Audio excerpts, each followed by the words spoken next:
calcium carbonate lumps react with hydrochloric acid to produce carbon dioxide gas, CO2 gas. The volume of CO2 produced in a reaction was measured using a gas syringe. The acid was present in excess. The acid was present in excess, and that's really important for our next question. The acid was in excess. This means the reaction is solely dependent on the calcium carbonate, and when that is used up, no more gas will be produced.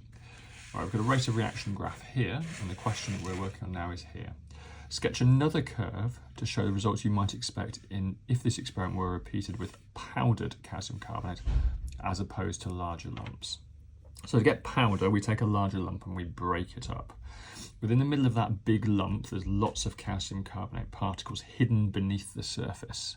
If you break the lump and make it into a powder, those particles hidden inside end up on the surface. So by using smaller lumps, we have an increased surface area because we move particles hidden within inside onto the surface. So an increased surface area. If you have an increased surface area, the reaction goes faster. If the reaction goes faster, the curve has to be steep. The reaction goes faster because you've got more particles exposed. Therefore, you have more collisions. Therefore, there's a greater chance a collision will be successful. So we have an increased rate. If we have an increased rate, we have a steeper curve.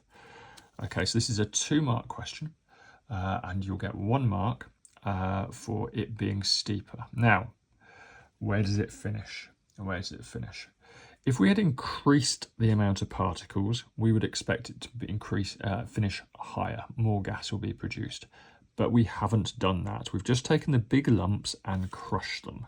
So the reaction will be quicker, but finish with the same amount of gas produced. That should be finishing at the same level. Okay, 2nd mark for finishing at the same place the first one finished at.